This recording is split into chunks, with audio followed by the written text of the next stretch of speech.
Hello guys, आप सभी का हिंदी सूत्रा में स्वागत है। कैसे हैं आप लोग? उम्मीद है आप लोग स्वस्थ होंगे और अपने पढ़ाई में लगे हुए होंगे। तो गाइस, मेरी तबीयत सही नहीं थी, इसलिए हम वीडियो नहीं डाल पा रहे थे। तो अब से वीडियो रोज आएगा।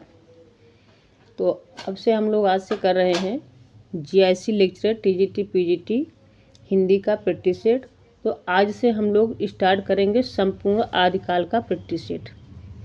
तो ये संपूर्ण आदिकाल के प्रैक्टिस सेट में पहला प्रैक्टिस सेट है, जो कि 50 क्वेश्चन है इसमें। तो ज़्यादा समय न लेते हुए प्रश्नों की ओर चलते हैं। भाषा सर्वेक्षण किसकी रचना है? भाषा सर्वेक्षण किसकी रचना है? तो ग्रियर्सन की है। दूसरा ऑप्शन हमारा सही हो जाएगा, भाषा सर्वेक्षण ग्रियर्सन की रचना है ये। कौन सा रासो काव्य आल्हा खंड के नाम से प्रसिद्ध है?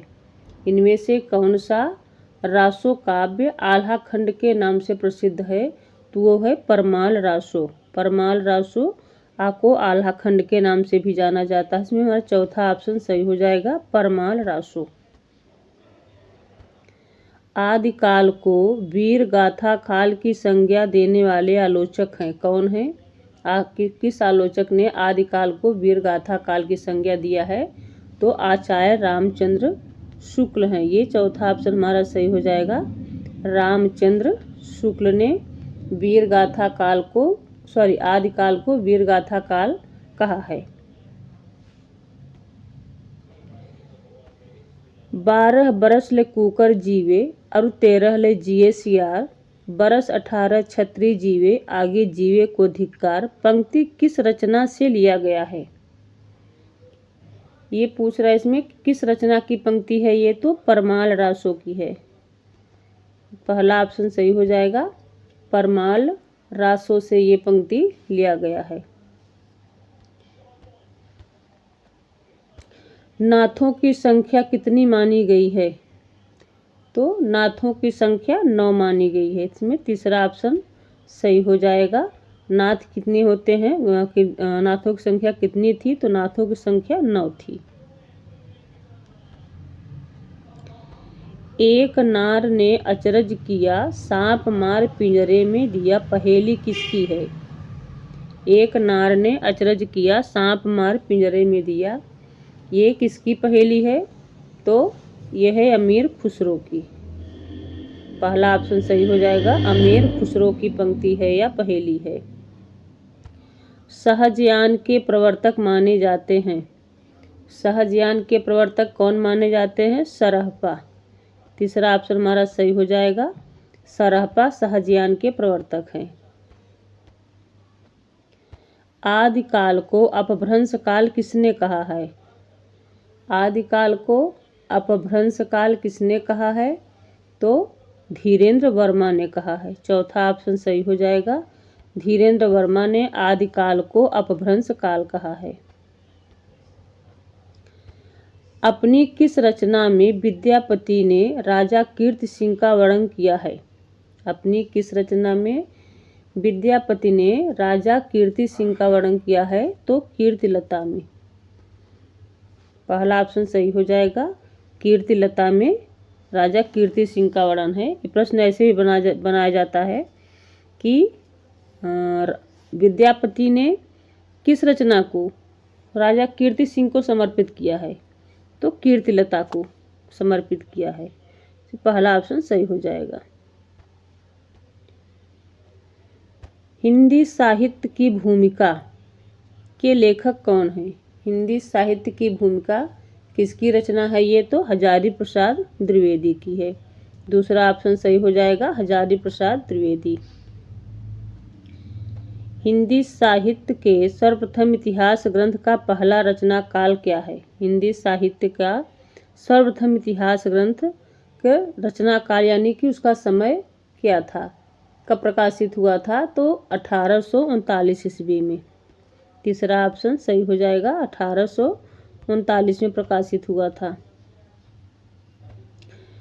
उस इतिहास ग्रंथ का नाम बताइए जिसमें लगभग 5000 कवियों का वर्णन संकलित है। तो कौन सा ग्रंथ है वो?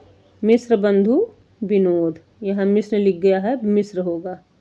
ठीक, मिश्र बंधु विनोद, पहला ऑप्शन सही हो जाएगा।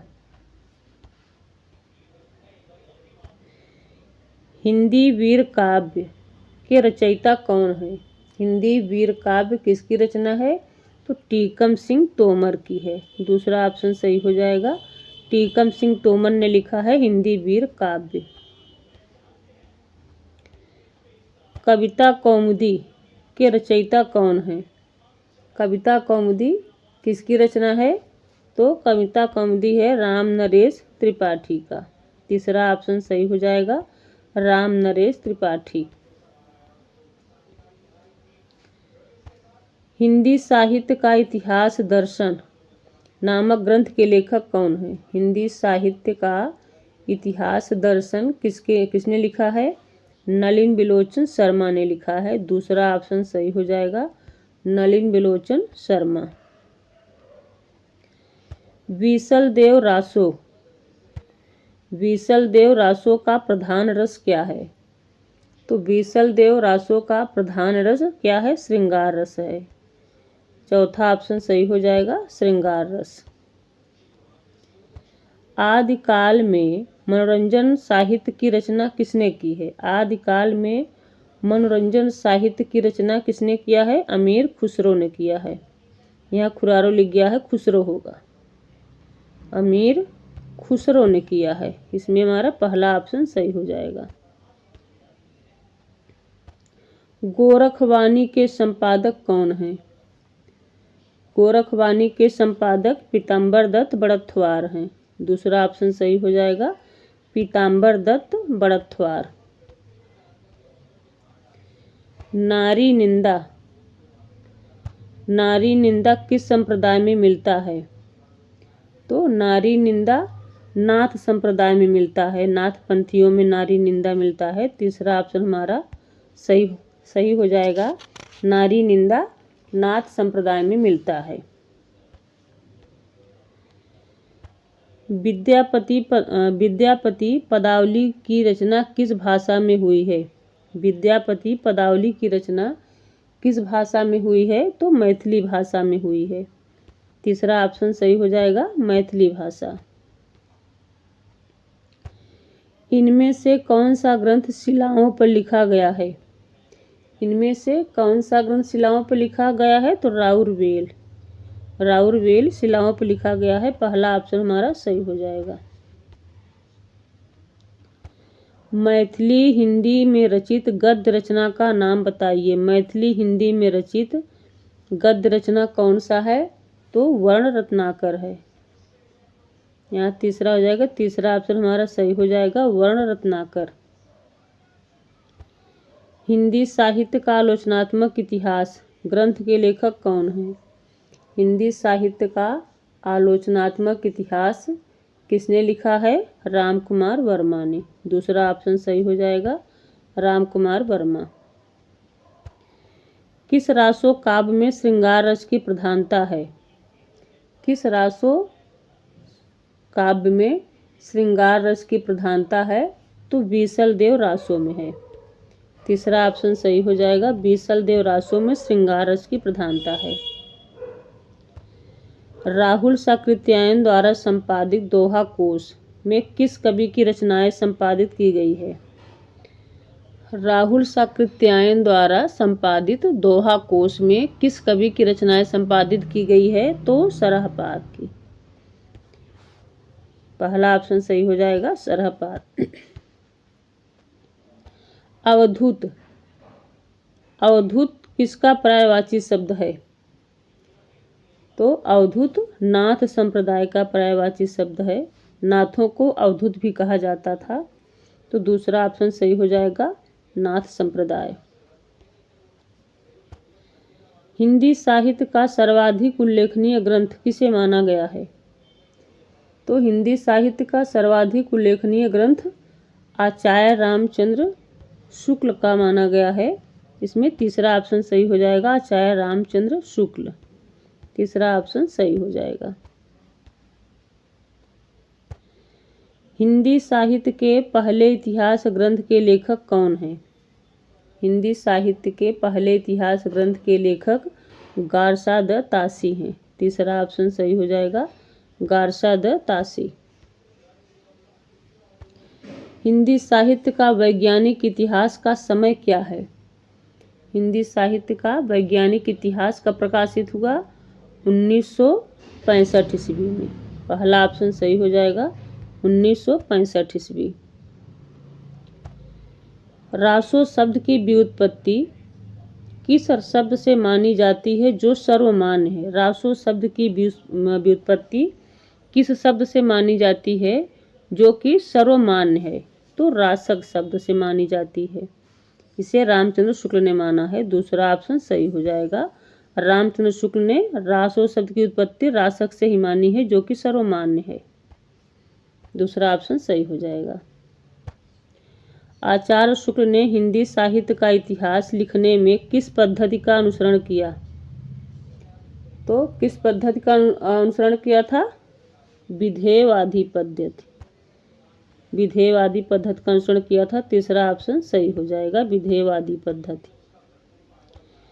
कौन सी रचना सालभद्र सूर की नहीं है? इनमें से कौन सी रचना सालभद्र सूर की नहीं है? तो कौन सी नहीं है? चंदनवाला रास इनकी रचना नहीं है। चौथा ऑप्शन सही हो जाएगा, चंदनवाला रास। जल्हड़ कौन था? तो जल्हड़ कौन था? चंदवरदाई का पुत्र था जल्हड़। पहला ऑप्शन सही हो जाएगा, चंदवरदाई का पुत्र कौन था? जल्हड़ था। आदिकाल की प्रवृत्ति नहीं है। इनमें से कौन सी आदिकाल की प्रवृत्ति नहीं है? कल्पना की प्रचुरता है, छंदों में विविधता, ये भी सही है। डिंगल पिंगल का अभाव भी सही है। समस्या पूर्ति नहीं है, ये चौथा ऑप्शन सही हो जाएगा। आदिकाल की समस्या और आदिकाल की प्रवृत्ति कौन सी नहीं है? तो समस्या पूर्ति नहीं है। ये कौन सी है? भारतेंदु हरिश्चंद्र में था। तो चौथा ऑप्शन सही हो जाएगा, आदिकाल में समस्या पूर्ति की प्रवृत्ति नहीं है। मिश्र बंधु विनोद के चौथे भाग का प्रकाशन कब हुआ? मिश्र बंधु विनोद के चौथे भाग का प्रकाशन कब हुआ? तो 1934 ईस्वी में हुआ था। तीसरा ऑप्शन सही हो जाएगा, 1934 ईस्वी में प्रकाशित हुआ था। हिंदी साहित्य का अतीत। हिंदी साहित्य का अतीत कितने भागों में है? 2 भागों में है। इसके रचनाकार कौन है? हिंदी साहित्य का अतीत जो कि 2 भागों में प्रकाशित है, इसके रचनाकार कौन है? विश्वनाथ प्रसाद मिश्र हैं। दूसरा ऑप्शन सही हो जाएगा, विश्वनाथ प्रसाद मिश्र। हिंदी साहित्य विमर्श। हिंदी साहित्य विमर्श के लेखक कौन हैं? हिंदी साहित्य विमर्श किसकी रचना है? तो ये है पद्मलाल पुन्नालाल बख्शी। तीसरा ऑप्शन सही हो जाएगा। हिंदी साहित्य विमर्श किसने लिखा है? पद्मलाल पुन्नालाल बख्शी ने लिखा है। तीसरा ऑप्शन सही हो जाएगा। शिव सिंह सेंगर ने हिंदी का प्रथम कवि किसे माना है? शिव सिंह सेंगर ने हिंदी का प्रथम कवि किसे माना है? तो पुष्य या पुण्य को माना है। दूसरा ऑप्शन सही हो जाएगा, पुष्य या पुण्य। विद्यापति की किस रचना को भृंगभृगी संवाद कहा का ग्रंथ माना जाता है? विद्यापति को की किस रचना को भृंगभृगी संवाद का ग्रंथ माना जाता है? तो कीर्तिलता को माना जाता है। पहला ऑप्शन सही हो जाएगा, कीर्तिलता। भविष्यत कथा किसकी रचना है?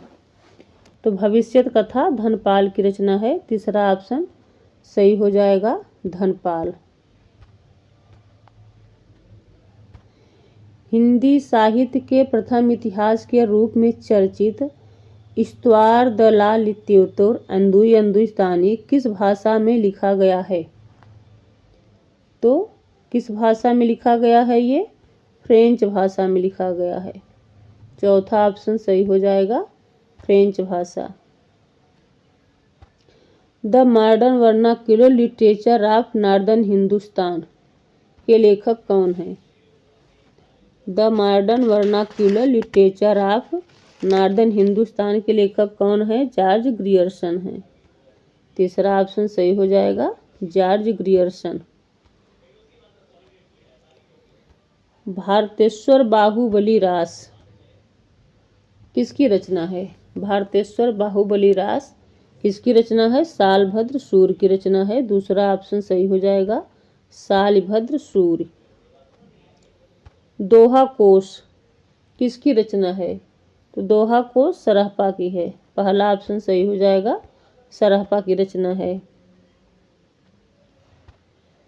सरहपाद को हिंदी का प्रथम कवि किस विद्वान ने माना है? सरहपा को हिंदी का प्रथम कवि किस विद्वान ने माना है? तो राहुल साकृत्यायन ने माना है। दूसरा ऑप्शन सही हो जाएगा, राहुल साकृत्यायन ने सरहपा को हिंदी का प्रथम कवि माना है। अपभ्रंश व्याकरण के रचयिता कौन है? अपभ्रंश व्याकरण के रचयिता कौन है? तो हेमचंद्र हैं। चौथा ऑप्शन सही हो जाएगा, हेमचंद्र।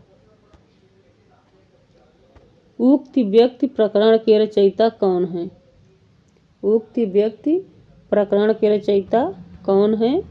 तो दामोदर शर्मा है। तीसरा ऑप्शन सही हो जाएगा, दामोदर शर्मा। मिश्र बंधुओं द्वारा रचित मिश्र बंधु विनोद कितने भागों में विभक्त है? मिश्र बंधुओं द्वारा रचित मिश्र बंधु विनोद कितने भागों में विभक्त है? ये तो 4 भागों में विभक्त है। चौथा ऑप्शन सही हो जाएगा, 4 भाग। आदिकाल को संधि एवं चारण काल किसने कहा है? आदिकाल को संधि काल एवं चारण काल किसने कहा है? तो रामकुमार वर्मा ने कहा है। पहला ऑप्शन सही हो जाएगा, रामकुमार वर्मा ने आदिकाल को संधि काल एवं चारण काल कहा है। लास्ट प्रश्न देखते हैं। आसगु कवि की कौन सी रचना है? आसगु कवि की कौन सी रचना है? तो चंदन वाला रास है। चंदन वाला रास किसकी रचना है? आसगु कवि की। दूसरा ऑप्शन सही हो जाएगा, चंदन वाला रास। तो आदिकाल का पहला पार्ट समाप्त हो रहा है। अब नेक्स्ट पार्ट इसके अगला वाले वीडियो में आएगा इसका दूसरा पार्ट। तो ऐसे ही प्रैक्टिस करने के लिए अगर आप लोग अभी तक हमारे चैनल को सब्सक्राइब नहीं किए हैं तो प्लीज़ हमारे चैनल को सब्सक्राइब कर लीजिएगा, बेल आइकन जो प्रेस करिएगा, ताकि जब भी मैं इसका दूसरा पार्ट डालूँ तो नोटिफिकेशन सबसे पहले आप लोग पास पहुँचे। और वीडियो को ज़्यादा से ज़्यादा लाइक करिएगा, शेयर करिएगा। और आदिकाल इससे बाहर कुछ नहीं पूछा जाएगा। तो मिलते हैं नेक्स्ट वीडियो में। Thanks for